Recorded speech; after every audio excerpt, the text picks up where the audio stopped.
I guess I should show our faces. Yeah. Hello, everybody, and welcome to the March Producer Live Stream. Hello, everyone. You are? I am Ben Irving, producer for Star Wars: The Old Republic. And I'm Eric Musco, community manager. We apologize for the 6-minute delay.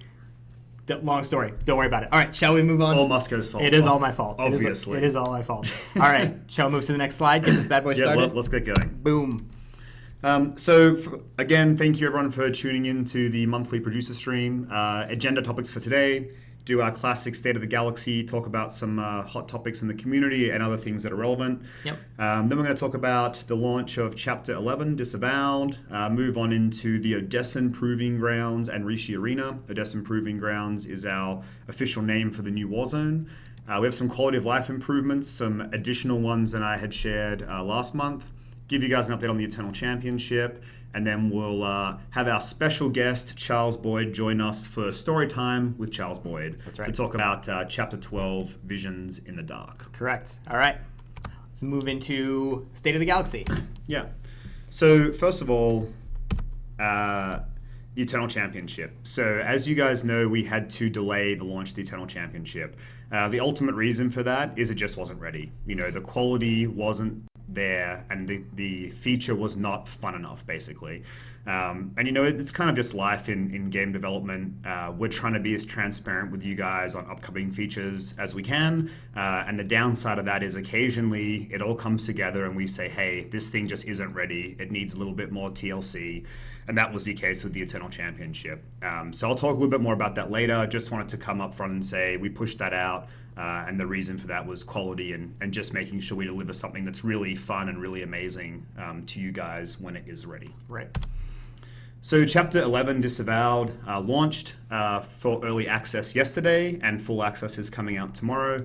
We'll talk a little bit about that next slide.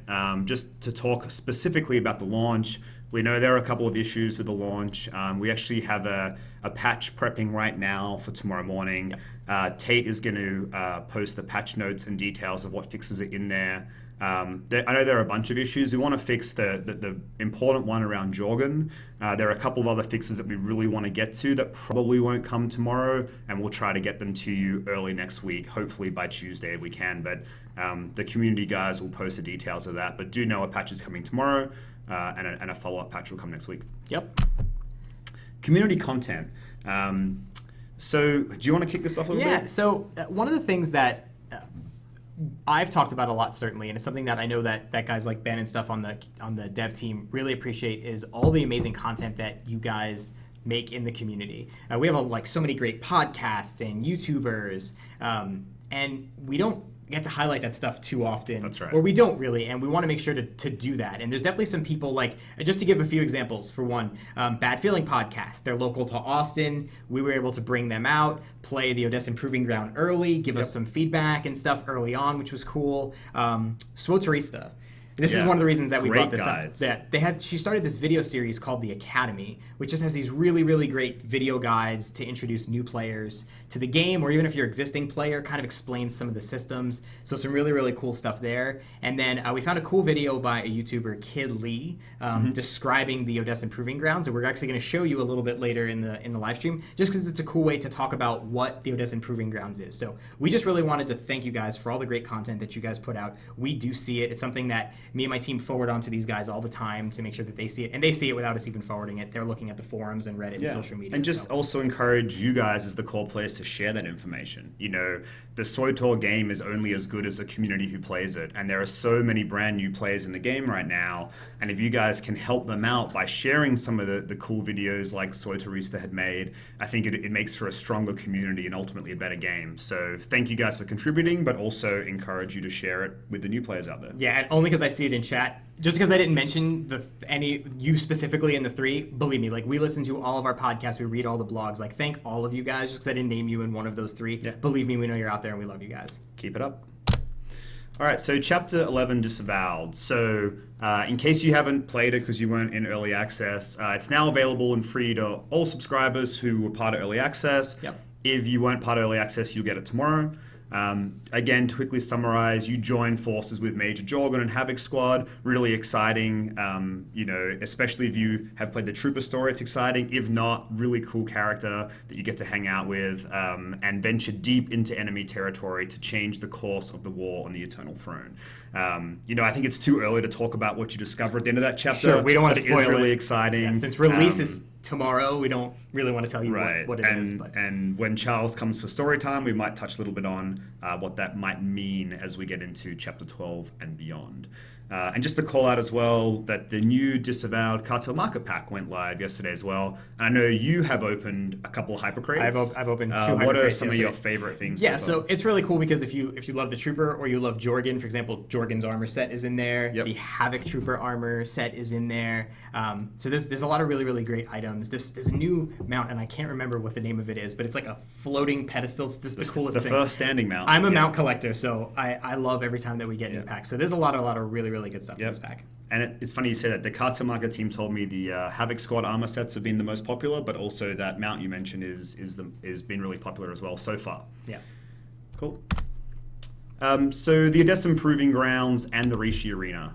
So if you just back one, like these are some screenshots we showed before. I don't want to get into all the detail of it because we covered it off last time. And the real goal is to show you guys a video of it. But just a couple of updates. First of all, we said it was coming with chapter 12. That's going to be on April 5th. Yep. This will be on April 5th. If you're a part of early access, you get also chapter 12. If not, April 7th for the chapter. But Odessa Proving Grounds and the Rishi Arena will be available to subscribers on April 5th. We talked about this last stream, but the whole idea with this is cross-faction alliance teams train for their ongoing fight against the Eternal Throne. So one of the really cool features is you can play with the opposite faction on the same team. It's part of the lore of, we're all here fighting against the Eternal Empire, and we're going to train together to facilitate that. Iteration is in progress. That's where we're at in our development cycle. And kind of the point of bringing this up was to say, we went to PTS recently. Is that the next bullet? Nope. No, I rebranded did the you? bullet point. Yeah, I'm sorry. There you go. This is what happens when we go through the PowerPoint and then we change PowerPoints. Yeah. It's all the same. We really just want to call out to say thank you, really. We went up on PTS, and I know the combat team has really appreciated all of the feedback that you guys have got. And there's been some really specific and meaningful changes. I asked Alex Modney, I was like, hey, can you just hit me up with like 2 or 3 changes? And he sent me a link to a page that has 15 changes in it. And I'm like, I can't read 15 changes out on the stream, man. He's like, yeah, but that's what this came from. That's what the community did. They gave this feedback, and it's what we changed. So there are a couple of specifics we can call out, and I had to write them down. Just things like control points being active for 90 seconds instead of 75 seconds was direct feedback from you guys. Making sure only the 3 middle control points have a chance to become active in round 1 to kind of limit the playing field at the start. Yep. And making sure battle mods are now available in the first round as well. Yep. So just a couple of examples, but like I said, huge page of feedback. Again, thank you guys so much for participating. It was something where both, my team, the combat team, we were looking through the PTS forums constantly looking for all the feedback you guys were giving on what you liked about the Warzone, what you didn't. We were watching live streams of people playing it, watching people's YouTube videos and guide write-ups of what they felt was strong about the Warzone and what didn't. And like Ben said, literally the change list came from that feedback. We wanted to see how you guys felt about the Warzone and what you wanted to change, and I think it made the Warzone better for it. So thank you guys. Also just want to confirm the Rishi Arena is going to come with Chapter 12, so also available on April 5th. We said TBD last time, but playtesting's been good, feedback's been fine, so we're going to put that out with Chapter 12 as well. Yep. Do you want to talk about this? Yeah. So again, one of the things that we do is we keep our eyes out for different content and stuff that people are making, and as opposed to us just describing to you exactly how the Odessa Proving Grounds work, we found this great video from Kid Lee where it's a 20-minute video in total. We're not going to show you this. I think it's 17. We're not going to show you the 17 minutes, but there's a 2-minute section of it that does a really, really good job of talking through exactly how Odessa Proving Grounds work. There are some changes since the time he recorded this video, which he did a good job of actually annotating demonstrating and explaining that. So we'll leave the annotation up for a little bit. We're gonna play that video for the 2 minutes that explain it. For any of you that haven't played it, to get an idea of how it works. And we just wanted to give a shout to Kidley for making the cool video and showing us how much he's enjoying Odessa Proving Grounds and writing up that guide video. So our faces are gonna disappear so that you don't see them during the video, and we'll play it for the 2 minutes and then we'll be right back. All right. Let's do it. Good. All right. First, our faces and the mics disappear, and then I'll show it to you.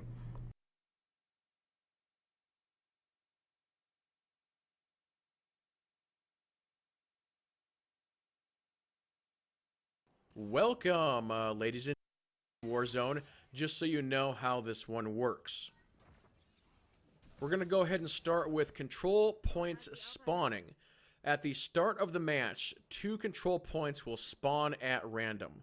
Control points last for 1 round, and a round lasts for about 75 seconds. The amount of control points active increase as more rounds occur. There are going to be 8 rounds in a total, though it is possible for teams to win before that 8th round actually happens. Rounds 1, 2, and 3, you will see 2 control points. Rounds 4, 5, and 6, you'll see 3 control points. In rounds 7 and 8, you will see 4. After round 1, battle mods spawn. Battle mods have different impacts on points depending on which mod you have. Next up, we have capping a control point. So control points are proximity based. Standing inside of the control area counts towards capture. It takes 3 seconds of uncontested control to capture a point. To hold a capture point against the other team, stay inside of the control point. Remaining inside the control point blocks the other team from capturing it. The amount of players does not matter. If one team is removed or otherwise leaves the control pointed area, there is a grace period of 3 seconds before that owning team loses control. Capturing a control point and losing control can occur at the same time, so if the grace period is not met, then the control point is lost for one and gained for another. Characters in stealth do not count towards the control of a control point area. And last couple notes, owning a control point for 1 second grants 1 point. And then the number of characters within a control point does not affect the scoring. The grand scheme of the match is to be the first team to 600 points. New active control points. swtor that is Warzone is called the Odessan.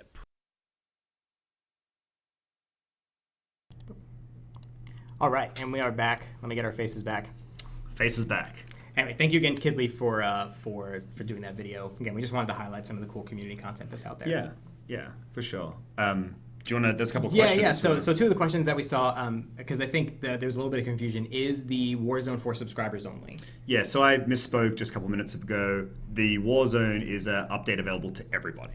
So, yep, that's the way it is. Yep. And then we specifically stated that Odessan Proving Grounds is cross-faction. So it's like you could have a Sork and a Trooper on the same team. Is that going to be only for Odessan Proving Ground, or is that for all Warzones?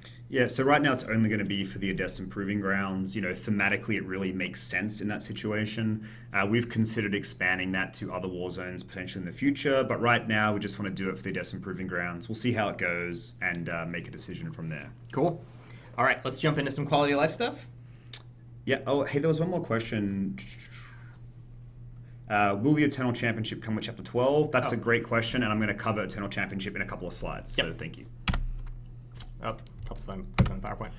Yeah, so quality of life stuff. We talked about this last stream as well. I actually showed this first slide, so there's nothing new here, but I have some extra stuff to show on the next slide. Just wanted to do a really quick refresher for people who maybe didn't tune in last stream. So we're making some really cool quality of life improvements to both strongholds and guilds. So for strongholds, you can have all 5 personal strongholds now, which is a great addition. People have been asking for it forever. Yep. We upped the decoration limits for flagships by 50%. For common decorations, we're up to 999 as the new limit. There are some rare items and other things that don't follow that rule, but as many as we could do that made sense, we upped the limit so you guys can put those decorations across more strongholds. On guilds, one of the biggest things asked for all eternity was let us have 1,000 people or more than 500. Yep. And so we've upped that cap. Added a legacy name column to the guild window with a primary character flag, so you can see people who are all really the same person with multiple characters, and you can flag which one is their main character that they play the most, as well as having mass selection to make it easier to manage guild members. So that's the refresher from last month. Yep. But if you didn't know about it, it's some cool new quality of life Yep, stuff. and I've definitely seen some good questions in chat specifically around these two features, things like the stronghold bonus for conquests and how some of the guild improvement UI stuff will go. As always, we'll post a wrap up of the live stream afterwards on the forums. Ask those questions there, because those are things that I don't know the answers to off the top of my head. I don't know if Ben will either, but we can get those answers from the dev team. So that's super specific-y stuff we'll definitely answer afterwards. Yep. So let's talk about some of the new quality of life things that we haven't talked about, and some of these are actually already available on PTS. Yep. So first of all, character name improvement. So the longer a game goes on, the harder it is to find a unique name. Yep. So we wanted to just allow having a space in a name to have more flexibility with names. And that sounds like a really silly and small thing, but it's actually really big. Like a lot of players are very attached to their names, and having the name you want is actually a really important part of playing the character you want and enjoying the story the way you want to enjoy the story. And so having the space available just makes a lot more flexibility. So a pretty simple thing that I think will be really well received by all of you guys. Yep. So PvE and PvP instance types. So traditionally in the past, all of our servers have been a specific type, whether it's PvP or PvE. Yep. We wanted to do away with that. We thought that created boundaries that didn't serve any purpose and were kind of an outdated kind of type. And very specifically, it would be if let's say you're on a PvP server and I'm your friend, but I don't want to be on a PvP server, we can't play together. One of us has to make a sacrifice for that to happen. Yeah. So what we wanted to do instead is make that an instance type. So you can now be on any server that you want, and through the map, you can say, hey, I want to be in PvP instances. So if you want to do that and go out into the world and participate in open world PvP, you can flag yourself that way and you can go and do it. Yep. If you're a PvE player only and you don't want to be part of PvP at all, you can flag yourself to be PvE. So the whole idea, to Musco's point, is it just creates flexibility. Do you want to do open world PvP? Great. Pick any server you want and flag to be in the PvP servers. Do you want to go and join a guild on a specific server because you heard they're really amazing, but they're on the wrong type of server for you? Doesn't matter anymore. You can still go there and flag yourself any way you want.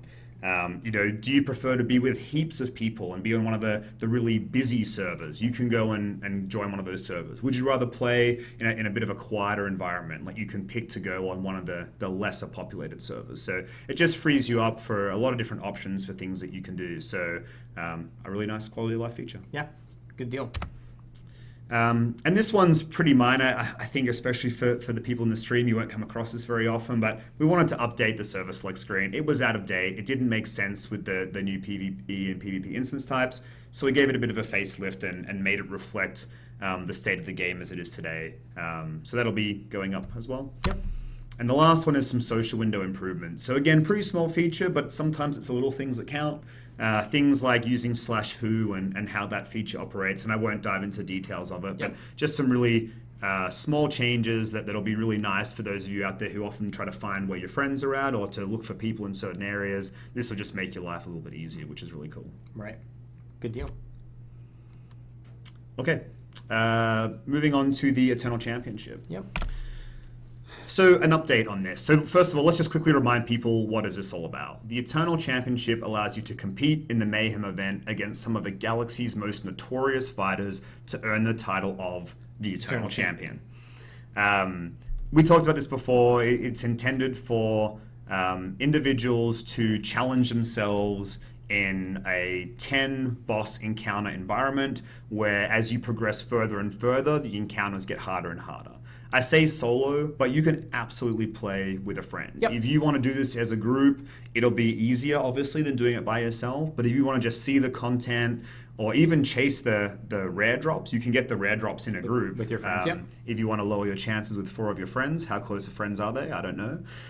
But you can do it in a group as well. But it's intended to challenge solo players. There's some quests around it, some weekly quests, as well as obviously obtaining the Eternal Champion title. That's right. And we showed Musco playing them last month, which was really good. Yeah, they cut out all the parts where I died. I will say, when I played it, I only played. So there's 10 bosses in total. I only played the first 5 when I played it, and it was a lot of fun. But definitely, even at that time, it's one of those things where judging things like difficulty and a lot of that stuff is the things that we were iterating on, that we were still trying to nail down exactly what was fun, which was one of the reasons that we decided to delay it. Right.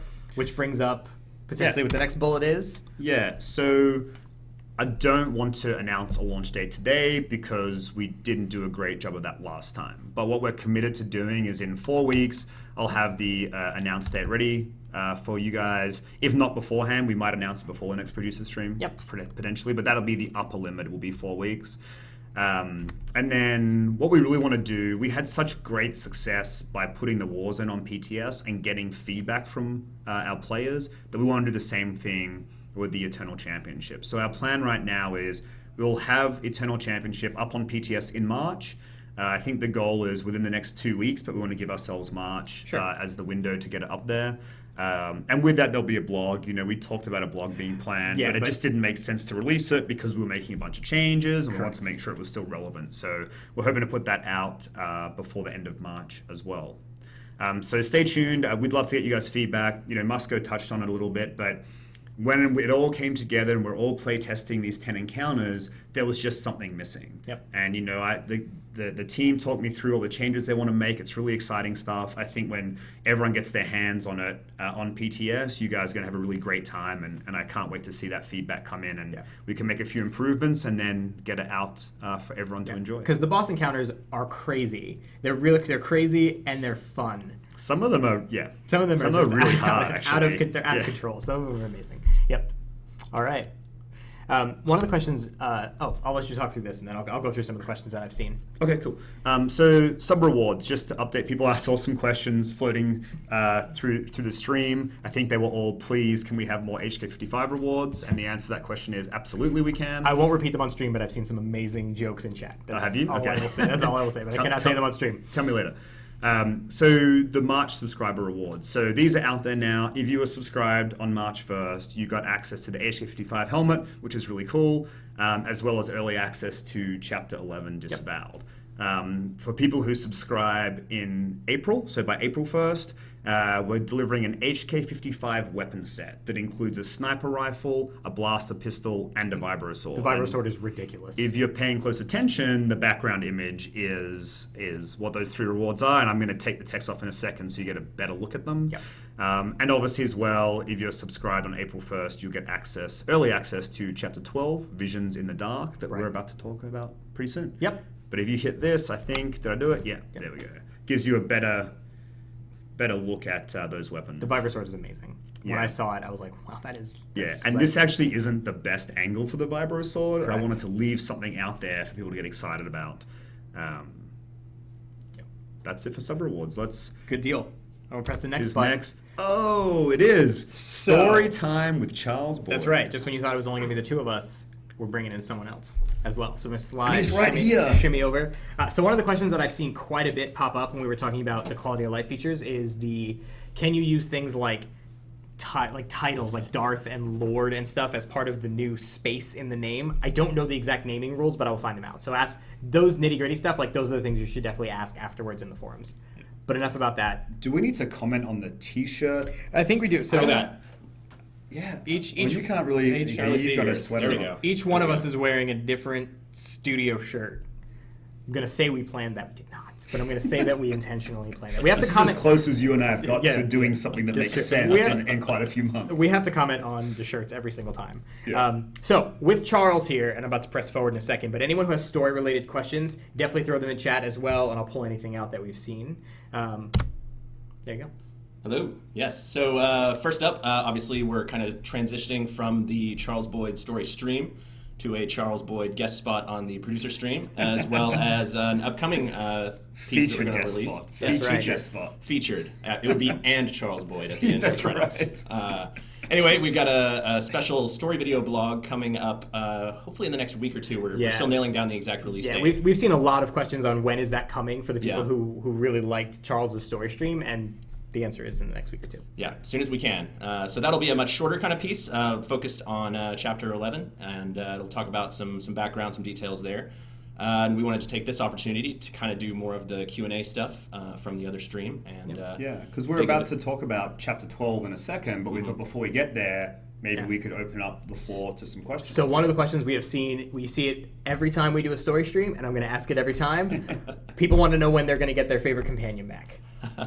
It's really a factor of the story itself, right? Like, we don't want to just throw companions at people willy-nilly or that have nothing to do with what's going on. It really needs to feel like they are tied into the story, that they're a core part of it, that they matter, that they are integral to what's happening. You know, people really love these characters. They really love to, like you said, they're asking because they want to see them again. They Absolutely. want those interactions to matter. And a key part of that is making sure that the story reflects those characters, that it's the kind of story where they fit and where they can actually have the interactions with those characters that they want to have, whether it's a romance or kind of jokey stuff with characters like Galt, stuff like that. We just want to be sure we do them justice because we love the companions just as much as y'all do.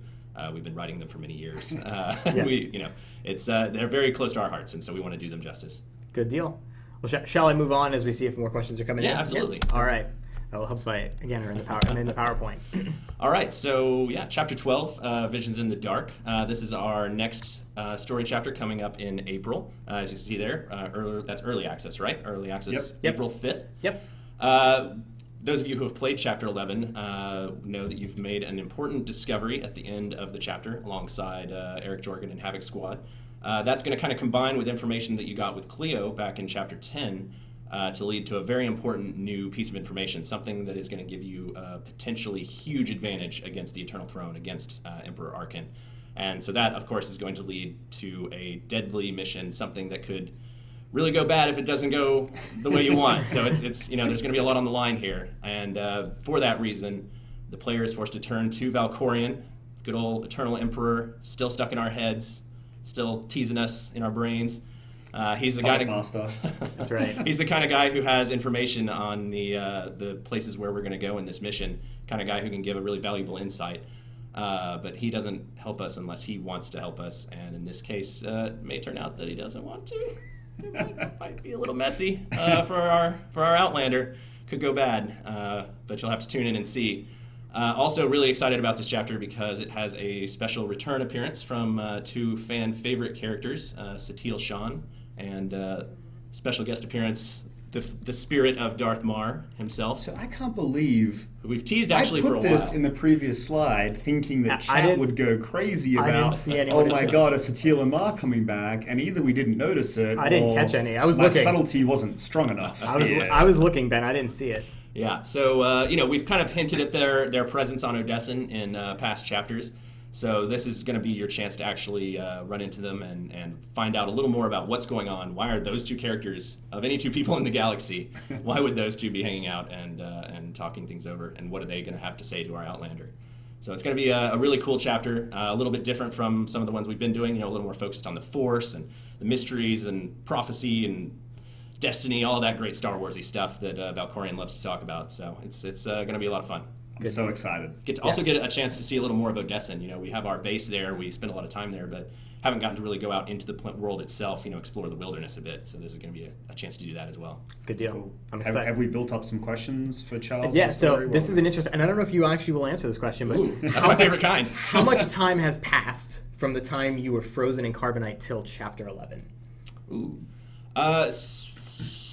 Till Chapter 11? I'm going to need that to the minute. To the minute? To the minute, please. I'm going to shoot from the hip and probably change my answer later when it actually matters. I'm going to guess that, it couldn't have been more than a month or two since you were unfrozen in carbonite. Since you were unfrozen. Yeah. So generally we like to have things in the game roughly follow the time that is passing in real life, excepting the 5-year carbonite freeze. So, I wouldn't say that there was a month from when we recruited Cleo to when we recruit Jorgen, but, roughly that time when you're recruiting other members of your alliance, building up your base, doing all of that kind of stuff. There were several training montages back in Chapter 9 That's right. where time passes. That would presumably have covered more than a few minutes of time.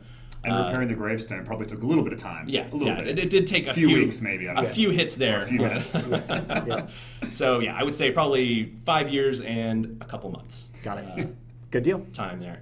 All right, shall I hit the next button? Yeah, sure, if we're ready. Boom. Ah, yes. Our other character appearing, brand new character for Chapter 12, also releasing with early access on April 5th. Akgal Usar. This is a Dashad. He is a shadow killer, kind of like Kim Val, who Inquisitor players are familiar with. You're going to find him in a mysterious tomb on Yavin 4. You have to solve a sort of elaborate puzzle to unlock him and get to know him, see what his backstory is. He's really interesting because he's someone who can kind of bridge the gap from the ancient past of Star Wars, from like the Exar Kun, the Great Sith War, all of that stuff, and kind of connect that all the way now to the present where we're dealing with Valkorion and the Eternal Empire and all of this. So it's a really fun kind of character to do. Someone who's actually been through something similar to our Outlander, who also lost a bit of time to the galaxy and seeing how things changed. So it's going to be a cool chapter. He's a cool character. Always love doing these Alliance missions, especially when we can do something really kind of special and unique like this one. So this is a question that there's no better person to answer than you. What happened to Alara Dorn? Oh, good old Alara. So we haven't revealed that yet. Obviously, Jorgen makes a few references to it. As he describes in Chapter 11, and this isn't too much of a spoiler because Lana also gets into this a little bit back in Chapter 4, the Republic is an interesting place to be right now. While Chancellor Suresh is no longer officially in charge, she's pretty much still in charge. She's got kind of a puppet chancellor there in place, basically just doing whatever she says. She's essentially sidelined the entire Senate. She can put through anything she wants. And obviously a big part of that, players who have played the Trooper class story know Havoc Squad had kind of shifted to this position of being kind of the frontline squad, both in terms of literally in combat, but also as far as the public knows. They're actually famous. Everyone knows who Havoc Squad is. They don't necessarily know who all the members are, but Sure. They've heard of Havoc Squad. Whenever Havoc Squad goes on some big dangerous mission, they love to promote it, talk about, hey, they achieved something impossible, a great win for the Republic. And certainly the commander of Havoc Squad is someone that does have to make appearances and talk to people. And Suresh is not the kind of person who will tolerate a former Imperial being anywhere visible on her most elite Republic squad of all time. So it is likely, though we haven't gotten into exactly what's happened, it's likely that Alara was not allowed to continue with Havoc Squad and is elsewhere for the time being. Good question and good answer. Good answer. I did not know any of that. This is awesome. All right. So We're just going to do the wrap up. that's right? that's probably supposed to say March. Pretend that says March. Yeah. Jeez, Moscow, why don't you catch that? Okay, so wrap up. So just to summarize the big things we talked about. So Chapter 12, Visions in the Dark, is going to be coming for early access on April 5th, full access on April 7th. The smartest thing to do here is be subscribed April 1st to have early access, obviously, and pick up the subscriber reward. There's actually a lot of stuff coming with Chapter 12. We've got the Odessa Proving Grounds, which is a new war zone, the Rishi Arena, our 4v4 Arena of Death. We have all our quality of life improvements, which we had 2 full slides of bullet points on. Yep. A lot of cool stuff there that should make life easier for a lot of people.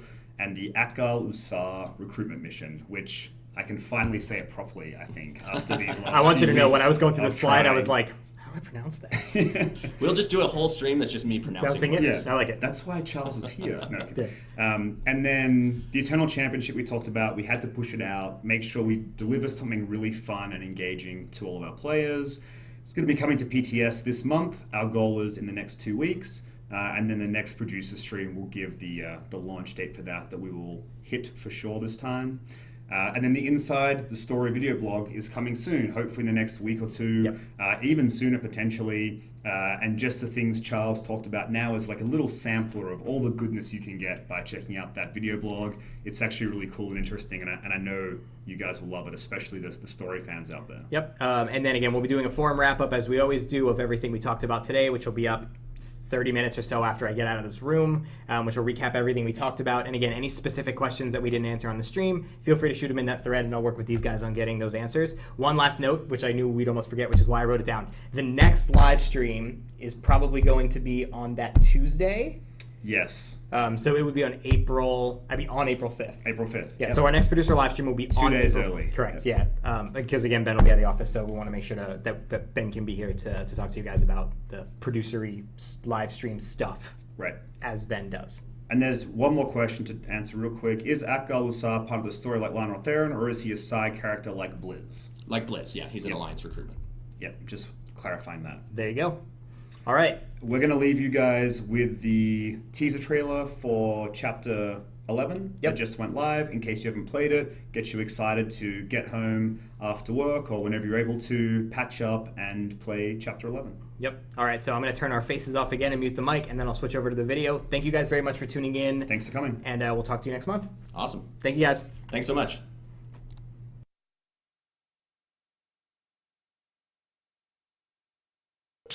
No mercy.